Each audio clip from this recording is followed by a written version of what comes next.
Imagine being humiliated in front of an entire village, being called trash, in a way that even the children laughed, pointing their fingers as if you were the worst disgrace that place had ever seen. Imagine washing clothes every day with injured hands, on an empty stomach, listening to people laugh, whisper, telling you that you will never amount to anything, that you will never have any value, that the most you can hope for in life is to die right there, alone, tired and forgotten. Now, take a deep breath and imagine that in the middle of this chaos, in the middle of so much humiliation, right when you are on the ground, with your clothes all dirty with mud, with your eyes full of tears, a man appears, a stranger, dressed simply, but with a look that no one has ever given you before. And just when everyone is ready to laugh at you once again, he does the unthinkable. In front of everyone, he takes off his old coat, he reveals a luxurious suit, and with a firm voice, in front of every person who has ever hurt you, he says, "She is my fiancée. This is the story you're about to see, a story of pain, of overcoming, of faith, of a woman who endured everything in silence and who, when she least expected it, saw her life turn around in a way that she never imagined in her wildest dreams. Prepare your heart, because what's going to happen from now on has a twist. There's emotion, there's justice, and there's an ending that, honestly, will touch you in a way that you may never forget." Maëlle woke up before the first ray of sunlight touched the earth. Her eyes still puffy from sleep, she pushed open the old wooden door of the small hut where she lived. The morning chill made the dirt floor feel even harder under her bare feet. Outside, the silence of the village was still broken only by the distant chirping of a few birds. She took a deep breath, adjusted the faded scarf on her head, and walked towards the river with the aluminum bucket in her hands. When she arrived, the scene was the same as always. The cloudy sky reflected in the muddy water, the smell of soap mixed with damp clay, and, all around, other women who, like her, made a living washing other people's clothes. But unlike the others, Maëlle was the one who always sat a little further away. There was space next to the others, but she preferred that corner, next to a fallen tree. It wasn't by choice. She had already understood that her presence was bothersome. As she knelt down, dipping the first piece into the water, the memories of the previous night still came rushing back. The harsh words echoed as if they had been spoken at that very moment. One of the neighbors, with a scornful smile on her face, had shouted loudly in front of everyone, "Trash! You're trash, Maëlle! Not even the dogs want to know about you!" The other women laughed. Some made a point of turning their faces away when she tried to approach. Others simply pretended she didn't exist. Maëlle's calloused hands scrubbed hard at a filthy shirt, the cold water stinging every little cut on her fingers. She hadn't had her own soap for weeks. She used leftovers that she found lying around or that some customer had discarded. Her stomach growled, but she ignored it. She was used to the hunger that burned inside her. And yet, even with the fatigue, the pain in her joints, the weight of the daily insults, she kept her gaze calm. She didn't smile much, but when she did, it was a light, sincere smile. That morning, she had barely finished the first pile of clothes when she heard a soft cry coming from the dirt path that led to the river. She looked up and saw a child, a thin boy with scraped knees and a face covered in dust. He must have been 6 or 7 years old at most. The boy held his belly with both hands, as if trying to hold back an old pain. Maëlle dropped her clothes into the water and approached. The boy didn't say anything. He just looked at her with his big, deep-set eyes, filled with a shine that mixed hunger, sadness, and fear. She looked into the bucket where she had stored the little food she had managed to save from home that morning. A handful of cornmeal and a spoonful of cooked vegetables. It wasn't much. In fact, it was barely enough for herself. But without hesitation, she picked up the little plastic container, took off the lid, and offered it to the boy. He stared at her for a few seconds, as if he couldn't believe it. Then, with his hands, Shaking, he picked up the food and ate it right there, sitting on the dirt floor, his eyes closed with pleasure and relief at feeling something in his stomach. Amélie watched him with an expression that mixed pain and peace. She knew that later the hunger would return to her, but at that moment it didn't seem to matter. The women in the back watched the scene. Some made jokes, laughing softly. One of them commented, loud enough for everyone to hear, "Look at that. She has no business being a saint, and she still wants to act like a saint. Everyone who sees her thinks she's better than us." Another added, "This is all just a show to get attention, but no one will be fooled. She's still the village's trash." Amélie listened. As always, he heard everything, but he remained silent. He went back to his corner, knelt down again, and continued washing the clothes as if nothing had happened. The soap burned even more in the cuts. Her arms hurt. Tears insisted on falling, but she hid them by keeping her face close to the water. While she was concentrating on her work, the boy had already finished eating and was running down the path back to the village. And Amélie, once again, was left there, alone, with only the cold water, her dirty clothes, and her own thoughts for company. The day went on. The pile of clothes didn't seem to get any smaller, and the sun began to beat down, making the air hotter and more stuffy. But she kept going, driven by a force that she didn't even know where it came from, a force that made her get up every day, even though she knew the humiliations would continue, even though she knew that, in the end, I would probably go to bed with an empty stomach again. What Amélie didn't imagine was that simple gesture of giving food to the boy, that small act of kindness that seemed so insignificant, was being watched, not only by the women of the village who laughed at her, but by someone she didn't even know yet, someone who, in silence, followed every movement, every gesture, someone who carried a secret that very soon would completely change her life. If this piece of history has already touched you inside, it's because your heart feels what it's like to go through pain, injustice, and still continue to help others. Only those who value real people stay here, those who believe that life will change at some point, that God sees every tear, and that stories like Amélie's are not just fiction, they are a little piece of hope for those who watch. Are you part of this community that loves African stories with real emotion and lessons that truly touch your heart? Then leave a like now and come join the Milionario Africano channel, because what's coming next will give you even more goosebumps. The sun had barely passed the middle of the sky when the worst moment of that day began for Amélie. She was still finishing the last wash basin of clothes, her knees already hurting from being in that same position for so long, when she heard the voice of one of her neighbors echoing along the dirt path that led to the river. It was Claudine, one of the most talkative and bitter women in the village. As soon as she opened her mouth, everyone stopped to listen, not because they liked her, but because they already knew that gossip, venom, and gratuitous humiliation would come from there. And that afternoon, the target would be, once again, Amélie. Claudine walked along with the air of someone who already had her speech ready. The other women, who were also washing clothes, began to get ready, as if they knew a show was about to begin.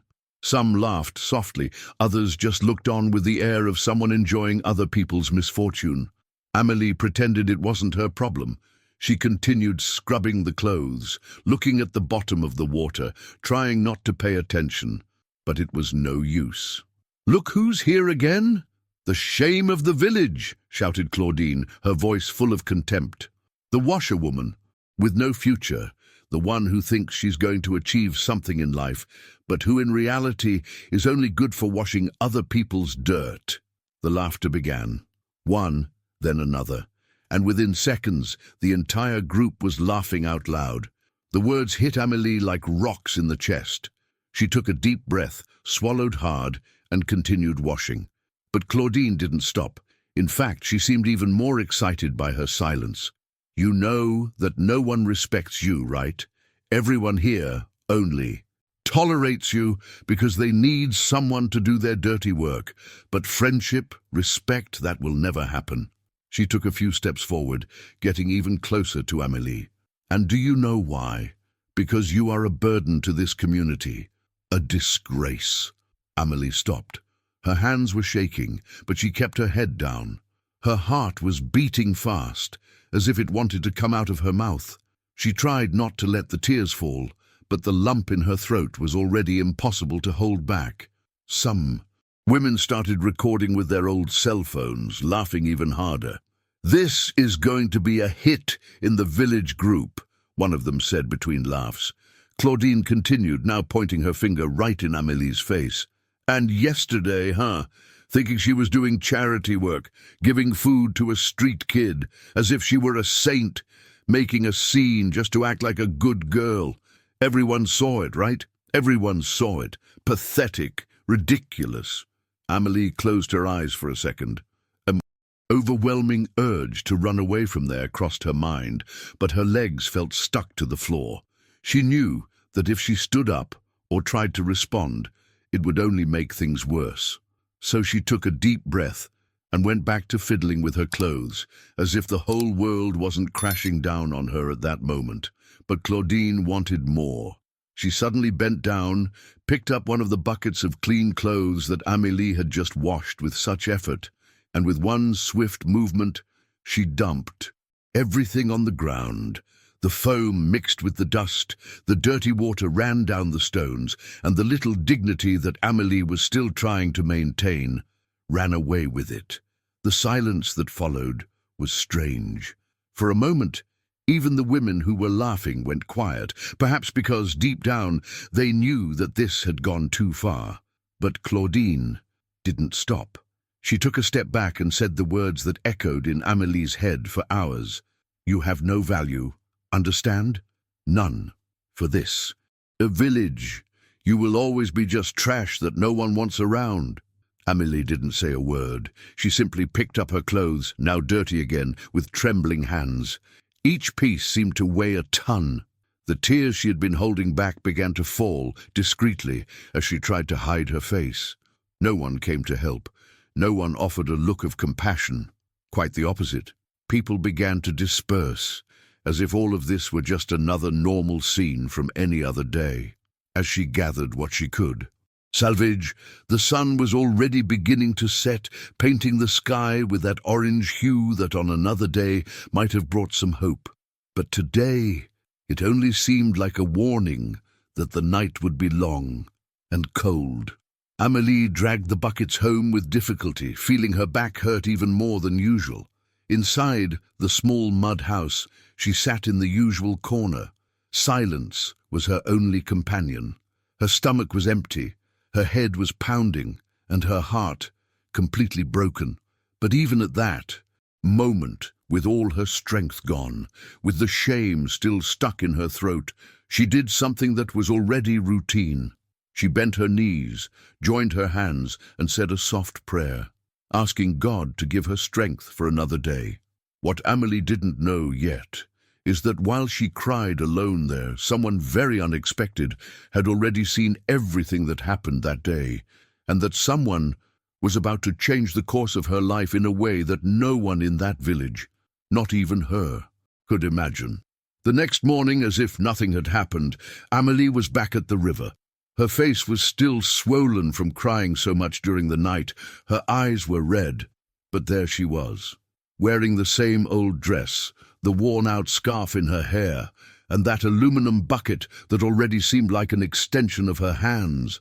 Every step she took through the streets of the village until she reached the river was accompanied by sidelong glances, mocking smiles, and, of course, those whispers that she'd already heard from afar. The sound of low laughter, of whispered phrases just to provoke. It was all the usual everyday scene.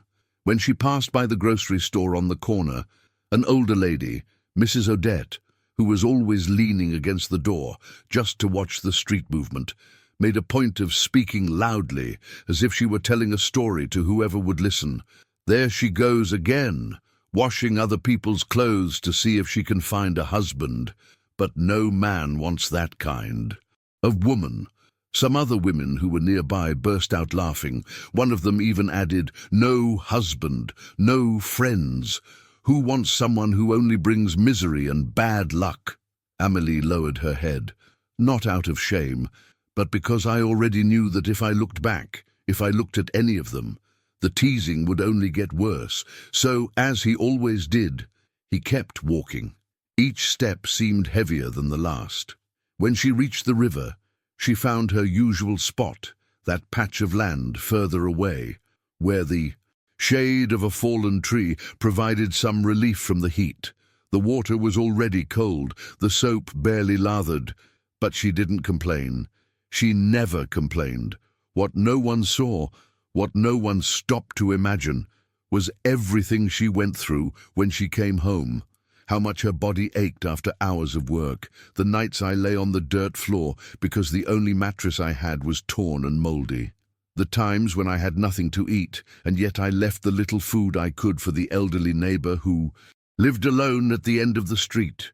The women of the village only saw what they wanted to see, her dirty clothes, her disheveled hair, her bare, cracked feet. They only commented on what they could see from the outside, that she lived alone, that there was no one for her, that she walked around with her head down. No one had any idea about the sleepless nights, the muffled cries into the thin pillow, the prayers said on her knees, asking for just a little relief. In the minds of many there, Maëlle was just another poor thing, someone who was born to serve, to be humiliated, to live on the margins. Her worth was measured by her appearance, the type of work she did, the state of her clothes. And the worst part is that the more she tried to maintain her dignity, the more it seemed like people insisted on stepping on her. That morning, as she vigorously scrubbed a bath towel that seemed to never get clean again, she heard the laughter of the other women washing clothes a little. Further up the river, this time, the comment came from Solange, one of the youngest, but just as venomous as the others. "They say she thinks that one day she'll get out of this life, that some rich man will come along and take her away. Poor thing. Only if it's in a dream." The others laughed out loud, as if the idea were the most absurd thing in the world. Maëlle took a deep breath, kept her eyes fixed on the water, and continued working. The soap was already running down, mixed with tears. She did everything she could to make sure no one noticed. The judgment she faced wasn't just for being poor, it was for the way she walked, the way she talked, the way she smiled from the corner of her eye, even after everything she'd been through. It was the kind of judgment that came with looks, with gestures, with forced silence, with indifference. And the most ironic thing is that on that very day, while she was trying to hide her tears, while her hands were burning with the cheap soap, someone different passed by, a man that no one recognized, dressed in simple clothes, silent, walking slowly along the dirt path, observing everything, especially her. Maëlle didn't notice. She was too busy trying to stay strong, trying to finish the job quickly so she could get home before any more humiliation happened. But that gaze that came from afar, that attentive gaze, carried a secret that, very soon, would start to turn her life upside down. A detail that she didn't know yet, but that was already there, in the middle of everything, like a sign that perhaps her story was about to change. That late afternoon, as the sky began to take on orange hues and the wind carried that smell of wet earth mixed with wood smoke, the village seemed to be living another day like any other. Children ran barefoot, women returned from the river with buckets on their heads, men were already gathering on street corners to chat. Everything followed the same rhythm as always. But that day, there, was something different in the air. Maëlle was finishing hanging the last of her clothes on a makeshift clothesline made of rusty wire between two tree trunks. Her hands still ached, and her body was crying out for rest, but she wanted to finish before the sun went down. It was while she was hanging the last shirt with a piece of wood that she noticed a strange movement at the entrance to the village. Far in the distance, right at the bend in the dirt road, a man appeared. He walked slowly, as if he was in no hurry, but also as if he knew exactly where he was going. His clothes caught the attention of everyone who looked. Not because they were pretty. On the contrary, they were too simple for someone who was just passing through. Old pants, rolled up to the middle of his calf, a loose shirt, somewhat faded with time, and a pair of worn sandals. Anyone who saw him from afar would swear he was just another wanderer, someone lost who decided to take a shortcut through the village. But what really caught our attention was his gaze, a steady gaze, attentive, as if he observed every detail around him, as if he knew every face, every corner, as if somehow he had been there before, even if no one remembered him. Amélie noticed from afar, but quickly looked away. She didn't want to draw attention to herself. Everything she had been through in the last few days was enough. But, curiously, while she was trying to appear invisible, his gaze stopped on her for a few seconds. Francis, because that was his name, although no one there knew it yet, stood there looking in her direction, as if he wanted to understand something that only he knew. The other women in the village were the first to notice his presence. One whispered to the other, "Who could that be?" Solange asked, with a curious smile on the corner of her mouth. Claudine, of course, didn't miss the chance to spew more venom. "He must be another bum begging for money. Look at his clothes. It looks like he hasn't even taken a shower." The man kept walking. He passed the small shop where some men looked him up and down suspiciously. He crossed paths with the children, who soon moved away, as they always did with any stranger. He didn't speak to anyone. He just walked, with firm steps, as if he was looking for something or someone. When he passed by Amélie, she did what she always did with strangers. She lowered her head and continued her work. But her heart beat differently. It was as if, for a second, she had felt that this man was not like the others. She couldn't explain why, but it was as if an invisible presence was telling her to pay attention. He stopped a few feet away from where she was. He looked around. He watched the way people moved away from him. He noticed the hidden laughter, and he saw clearly the way everyone there seemed to act as if they were superior to her. Francis didn't say a word. He just kept watching. Every detail, every look of contempt, every forced laugh. And when Amélie finished hanging up the last of the clothes and started to collect the basins, he turned his back and headed towards the small abandoned shed at the end of the village. No one knew, but that was where he would spend the night. The rumors soon began to spread. "There's a stranger here.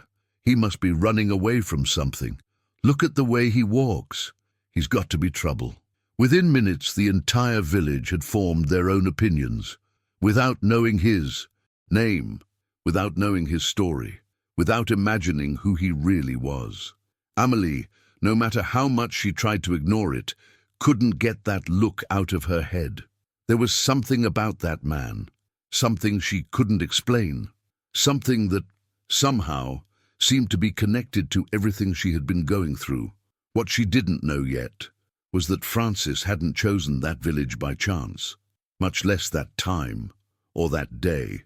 His presence there, at that exact moment in her life, had a purpose that very soon would begin to reveal itself in a way that no one, absolutely no one, could have predicted.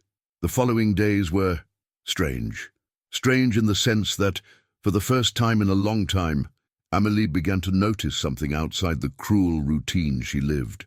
Francis, that man with the simple clothes and the attentive gaze, began to appear nearby. He was not intrusive. He did not ask uncomfortable questions.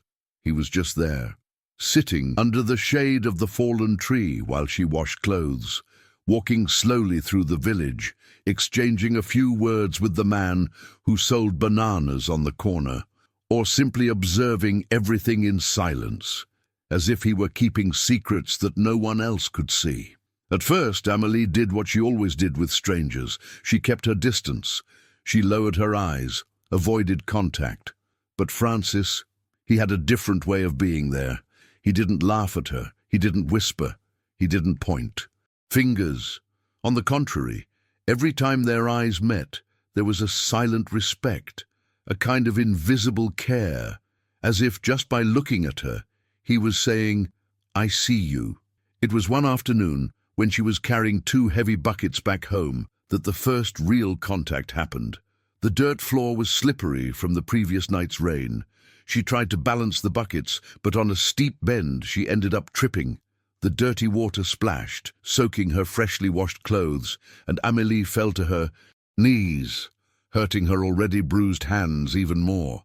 The other women nearby watched. Some laughed, but no one moved to help. Before she could get up on her own, Francis appeared. Without saying anything, he walked over to her and held out his hand. Amélie hesitated for a second, looking down at her own muddy knees, her face flushed with embarrassment. But faced with his calm gaze, she accepted his help. He pulled her up firmly, without making a fuss, without wanting to draw attention to himself. And it was there, in that simple gesture, that everything began to change. After that day, whenever the two crossed paths, Francis would strike up a conversation. Nothing forced. It was that simple, direct way. He would ask how she was doing, compliment her on the strong way she carried the buckets, comment on how she managed to wash so much laundry in such a short time. He once said, with a discreet smile, that he admired her strength, that few people would have the courage to face everything. She faced and still hold their head high. At first, Amélie responded with short sentences, a shy "thank you," a smile on the corner of her mouth. But little by little, like someone slowly lifting a weight off their chest, she began to talk more. She told simple things about how her work began, how her mother had also been a washerwoman, about how life had always been like this, a daily struggle, and how, even though she was tired, she could not give up the faith that one day things would get better. And Francis listened, really attentively, without interrupting, without asking unnecessary questions. He just listened, as if every word she said mattered. Some afternoons, when there was less movement in the river, he would sit near her on a piece of rock and stay there. While she washed, he would tell her stories of other places, of other villages, of people who had succeeded in life even though they came from nothing. He didn't go into detail about himself. He never said where he came from or what he did, but he would always say something or other that would make Amélie curious. Once, while she was scrubbing a pile of sheets, he commented, looking at the horizon, "Sometimes the strongest people are precisely those that no one sees, those that everyone steps on, but who continue to stand even when the world is collapsing on top of them." She stopped for a moment, and for the first time in a long time, she smiled for real. Not that forced smile that could disguise the pain, but a real smile, light, like someone who feels that for the first time someone understands what she feels inside. The village whispers, "Of course," began. People noticed her approach. "Now she's chatting with the new beggar. It's not enough to be the shame of the village. Now she's found a partner to match her," they said. But this time, Amélie didn't care so much.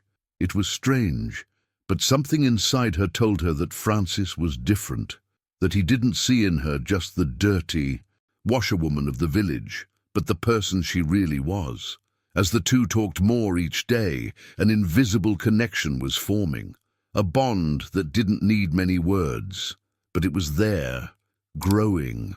What Amélie didn't know yet was that all of that, every conversation, every smile, every small moment of complicity, was part of something much bigger than she could imagine. What Francis carried inside him, the true reason he was in that village, and what he really meant in her life, all of it that it was yet to come. But say, before that truth came out, Amélie would still live one of the most difficult moments of her life, something that, once again, would test how much she could endure. It didn't take long for the entire village to start noticing that Amélie and Francis were, in some way, too close for many people's liking. The conversations that had previously been just quick exchanges of words now involved longer glances, discreet laughter, and even the occasional moment when he helped carry the buckets of laundry. That, for those watching from the outside, was enough to start a new round of gossip. It only took one afternoon of clear skies and strong heat for everything to start once and for all. Amélie was returning from the river, her arms tired and her shoulders hunched, when she passed in front of Donna Odette's little shop. A small group of women was already gathered there as usual, and it was impossible not to hear what they were saying. "Have you seen the washerwoman's new friend?" Solange said with a mocking laugh, loud enough for Amélie to hear. "She's now going back and forth with that dirty man. She must think she's living a romance in a soap opera." Claudine, as always, made sure to add, "Romance, only if it's in her head. Who would want a woman like her, all ragged, smelling of old soap, with that face of someone who cries in secret every day? Just imagine, a man like him, with a woman like her. Never, never in my life." The laughter was instantaneous, a mixture of mockery and contempt in the cruelest way possible. And the worst part was that it wasn't just in that corner of the village. Wherever Amélie went, the comments came in the form of disguised giggles, sidelong glances, and jokes thrown around. Even the children began to imitate the situation, making gestures and making fun of her, as if that were the fun of the day. And Amélie tried to pretend she didn't hear. She quickened her pace, kept her head down, held back the urge to cry, right there, in front of everyone, but inside, her chest felt like it was exploding. The words hurt like a knife. They hurt in a way that she no longer knew how to hold back. That night, when she got home, she left the buckets in the corner, sat on the floor, hugged her knees and cried. She cried like she hadn't cried in a long time. It wasn't a calm cry. It was the kind of cry that comes with hiccups, with shortness of breath, with a headache from trying to hold everything in during the day. The phrases she heard on the street kept echoing in her head, as if each one of them was being repeated by several voices at the same time. Trash, shame on the village, she'll never have anyone. Romance, only in her head. Yet, through it all, she thought about him. She thought about the kind words Francis had said to her days before, when he had praised her strength, when he had said he admired how she kept going despite everything. She thought about the way he had looked at her, in a way that seemed to truly see her, unlike anyone else. But at the same time, a voice inside her began to whisper, "What if they're right? What if this is all just an illusion in your head? What if he's just feeling sorry, like the others have done before?" Doubt grew, along with the fear of believing in something that could, in the end, hurt even more. Amélie lay down on the dirt floor, with her eyes swollen, and tried to sleep. But sleep wouldn't come, only emptiness, and the feeling that, even when someone showed up to treat her with a little affection, the world around her always found a way to make everything hurt again. What she didn't imagine is that while she cried there, in the darkness of her own solitude, Francis, at that exact moment, was also silent, thinking about her and planning the next step, a step that, soon, would make her name be spoken in the village, in a way that no one had ever imagined. The next day seemed to start like any other. The sun was rising timidly, the smell of burning wood was coming from the houses, the children were running down the dirt road, and Amélie, as always, was making her way to the river with buckets in her hands and her eyes downcast. The pain from the night before was still there, stuck in her chest. Her face was swollen from crying so much. The dark circles under her eyes were deeper than ever. But the routine had to continue. She couldn't stop, because stopping was worse. As she washed the clothes as usual, she felt the eyes around her. The same muffled laughter, the venomous whispers, the loose phrases just to hurt. But she tried to keep her focus on the clothes. She scrubbed harder than necessary, as if she wanted to take out all the pain of the last few days there. Francis, as usual, appeared there. He sat on the rock where he always sat and watched, in his usual calm way. But that day, there was something different in his gaze, a mixture of serenity and decision. He seemed to be waiting for something, and what happened next was quick, humiliating, and cruel. Amélie finished washing a pile of clothes and put them all in the large plastic basin she used to carry the clean clothes back home. When she got up to leave, with the basin resting on her hip, she barely took 2 steps when, without expecting it, she was surprised by a strong push in her back. She lost her balance. The basin fell to the dirt floor, scattering all her still damp clothes. Some went straight into the mud puddle near the trail. Others remained there, mixed with dry leaves, dust, and sand. The shock of the fall left her motionless for a moment. Her hands were shaking. Her eyes began to fill with tears. But before she could react, there was a scream. "Trash! That's what you are. Trash of the worst kind." It was Claudine's voice. Once again, her. Always her. This time, more aggressive than ever. The other women, who were watching everything closely, began to laugh. Some put their hands over their mouths, pretending to be shocked, but you could see that inside they were enjoying the scene. It was as if that moment was the greatest spectacle of the day, or of the entire week. Amélie remained there, kneeling with her hands covered in mud, looking at the clothes scattered around. Her heart seemed to want to stop from being so tight. She tried to hold back the tears, but her eyes were already red.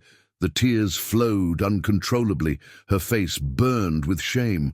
And it was then, in that exact second, that something completely unexpected happened. Francis, who until that moment had only been watching, slowly stood up. He walked with firm steps towards where she was. Silence took over the place. The laughter stopped. The conversation ceased. Everyone stared, as if they knew that something out of the ordinary was about to happen. He stopped right next to her. He looked first at Claudine, then at the other women, and finally at Amélie. He took a deep breath, and with a calm and sure movement, took off the old thick coat he always wore, the one everyone in the village already knew, the one that hid everything underneath. Underneath the jacket, an impeccable suit, black, neat, with fabric that reflected the sun's brightness. The white shirt underneath, starched, perfect. The contrast with the clothes before was so great that for a few seconds, no one could react.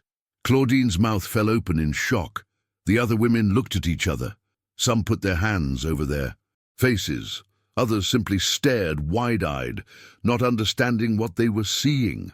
Before either of them could say anything, the roar of a powerful engine cut through the silence. A black car, luxurious, large, that no one in the village had ever seen before, parked right at the entrance to the trail that led to the river. The driver, in an impeccable uniform, quickly got out, opened the back door, and stood there, waiting. Francis, with the most serious expression they had ever seen on him, looked at everyone and said loudly, clearly, firmly, with all the words that needed to be said, "She is my fiancée." The impact was immediate. The women of the village were in a state of shock. Their mouths were open, their eyes were wide open. The silence that took over was so heavy that it seemed as if time had stopped. Some tried to hide their surprise, others simply stood there, still, as if they couldn't believe what they had just heard. Amélie, still kneeling, didn't know whether to look at him, whether to cry, whether to smile, or whether to simply stay there trying to understand if all of that was real, or just another one of those dreams she used to have on the most difficult nights. What she didn't know yet was that this was just the beginning of the biggest turnaround in her life. The silence that took over the village after Francis's revelation seemed to last an eternity. The same mouths that hours before had laughed out loud, that mocked, that called Amélie trash, were now closed, without the courage to say a single word. Every look that before had been filled with contempt and judgment was now one of shock, shame, and an almost visible fear. Claudine, who was always the first to attack, stood paralyzed. Her hands were shaking, her face was drained of color. She tried to open her mouth to say something, but no words came out. She just stood there, staring at Amélie as if she had just seen a ghost. The rest of the group, Solange, Odette, and the others, lowered their eyes. Some pretended to look for something on the floor. Others started to adjust their clothes as if that could hide their embarrassment. Francis didn't leave. On the contrary, he stood still, in the middle of everyone, with a steady gaze, as if that was the moment he was waiting for, to say everything he had kept in mind until then. He took a few steps forward, stopped right in the middle of the circle of people that was now forming around him, and, with a deep, clear voice that left no room for doubt, he said loud enough for everyone to hear, never again call someone trash just because they are poor." His words cut through the air like a sharp knife. Each syllable carried a weight that seemed to hit directly into the chest of those present. The lowered faces said it all. No one had the courage to look at him, much less at Amélie. Francis continued, "For days, weeks, I watched each one of you. I saw every look of contempt, every word of humiliation. I saw people laughing at the pain of a woman who only knows how to do good, who has never hurt anyone, people who preferred to judge by appearance, without knowing the story, without knowing the struggle she faces every day." As he spoke, some people tried to move away, as if they wanted to disappear. Others just cried quietly, perhaps out of shame, perhaps out of regret, or perhaps just out of fear of the consequences. Francis then turned to Amélie, who was still in shock, not understanding how all this was happening. He reached out to her with the same calm and confidence as before, and helped her to stand up. He wiped the dust from her clothes with his own hands, as if he wanted to symbolically erase every mark of humiliation she had suffered.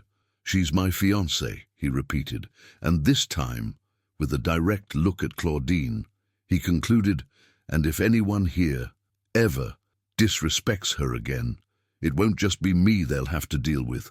It'll be everything I represent, and everything I can do." The driver, who was still standing next to the luxury car, kept the door open, waiting. Francis made a discreet gesture. Amélie, still in disbelief, was accompanied by him to the vehicle. Before getting in, she looked back one last time. She saw every face, every person who had made her feel small for so long. Now, all of them with their heads down, defeated by their own shame. That image, the sound of the car door closing and the powerful engine starting, was etched in the memory of everyone there, and especially in Amélie's, because at that moment she understood that for the first time in her life she had won.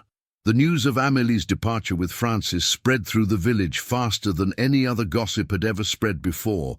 Within a few hours, everyone knew she had left in a luxury car, alongside a man who, until the other day, everyone had called a beggar. Speculation began. Some said he was a businessman, others bet that he was the heir to some ancient fortune. There were even those who swore he was a prince from some distant place. But the truth, no one there knew. They only knew that she had left, and that the way everyone looked at her had changed overnight. Meanwhile, on the other side of town, in a neighborhood where the streets were wide, the walls high, and the houses looked like they were straight out of a magazine, Amélie was beginning to live a reality she had never dared to imagine. In the first few days, everything seemed like a dream. The clean, soft sheets on the bed, the bathroom with hot water, the hearty meals served by polite staff, the new clothes in the closet. Everything was so different that it took her a while to believe it was real. Francis, with his usual calm demeanor, made sure to take care of every detail. He didn't let her feel lost in this new world. Little by little, he introduced her to everything, patiently explaining how her life was changing. But what really made Amélie's eyes light up was what happened a few weeks later. One sunny morning he asked her to get ready. He said he had a surprise for her. She put on a new dress, still unsure if it suited her or if she was overdoing it. She fixed her hair the way she knew how and walked down the stairs with her heart racing. On the way, I tried to guess what it would be. A walk? A special lunch? He never imagined what was coming. Upon arriving at the location, Francis led her to the front of a large warehouse, recently renovated, with a new sign written in large, bright letters, Amélie Laundry, caring with love. She stopped on the sidewalk. She stood still for a few seconds, unable to say a word. Her eyes filled with tears. Her legs trembled. Never in her life, in any of her most secret dreams, had she imagined that one day she would have something that bore her own name. Francis smiled, put his hand on her shoulder, and said with the same calm as always, "I wanted every woman, every man, every person, whoever called you trash, to know that now you are the owner of a business, and what's more, that this company will employ other women, women who, just like you, deserve a chance to start over." Inside the warehouse, modern machines occupied the space. There were uniformed employees, all trained, ready to start working, and in the corner of the room, a small office, just for her, with a desk, a comfortable chair, and a picture with a phrase that Francis insisted on having. Made, "Those who carry goodness in their hearts always reap miracles." Amélie, at that moment, cried in a different way. It was no longer a cry of pain, of shame, of humiliation. It was a cry of relief, of gratitude, of victory. It was as if every tear she had shed, washing clothes in that river, was now being returned, only in the form of a blessing. The village, upon hearing the news, was in shock. The same people who had laughed at her, who had humiliated her, were now whispering. Some tried to get closer, to send her messages, to say that they had always rooted for her. But Amélie, with the same humility as always, just moved on, focused on the new phase of her life. The laundry began to grow. Customers from all over the city came there. Amélie's name, that name that had previously been used as a joke, was now synonymous with respect, with overcoming, with hope. And in the midst of all that, in the midst of so much upheaval, so many tears turned into smiles, so many doors that opened where before there were only walls, it was impossible not to look back and see the true reason for it all. It wasn't luck, it wasn't coincidence, and much less a work of chance. It was justice, but not the justice of men. It was the justice of God, because in every cold dawn, while Amélie cried from hunger, God was watching. Every time she shared the little she had, God was watching. In the hours when she was humiliated, called trash, pointed out as someone without value, God was there, silent, but seeing everything, every tear, every prayer said on her knees, every sigh of pain stifled into the pillow. Nothing went unnoticed in his eyes, and at the right moment, when it seemed like she no longer had any strength, when the whole world had turned its back on her, God acted. He brought someone who saw what no one else could, someone who knew how to look beyond the old clothes, beyond the calluses on her hands, beyond her tired appearance. Francis was the instrument, but the hand that moved everything was God's, and there, in front of everyone who had once humiliated her, the answer came clear, visible, impossible to ignore. True wealth is not measured by the size of the house, the money in the bank, or the nice clothes. The greatest wealth is to have a pure heart, full of kindness, and enough faith to continue, even when everything seems to say otherwise.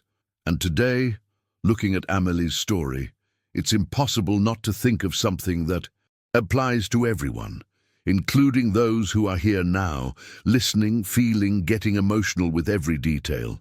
Never, never underestimate those who are fighting in silence, because it is precisely these people, the ones who suffer in silence, who hold on tight, who carry the world on their shoulders without complaining. That is the one that God chooses to transform their own story and shut the mouths of those who once mocked them. Now that this story has ended this way, strong, moving, and with so many life lessons, you can feel that something inside you has changed, right? Because it's impossible to hear all this and not remember some personal struggle, some moment when the world seemed against you, but hope insisted on staying. And do you know what's most beautiful? It's that just as this story touched you, it can touch other people too. People who, like Maëlle, need a word, an example, a little push to believe again. So, leaving a like now is a way to make this message reach even further, and subscribing to the channel is the simplest way to ensure that the next story finds you again at the right time, just like this one found you today. And since we've come this far, tell me, do you want to know what happened next? Do you want to see the continuation of this story? Then comment below, Part 2, so I know you're ready to live this next chapter with me. Oh, and speaking of stories, the video that's appearing on the screen now is hair-raising. The twist that happens. In it moved a lot of people. There's an even bigger twist, a surprise that no one could imagine. Click on it, because what awaits you is one of those stories that makes your heart skip a beat even after the video ends.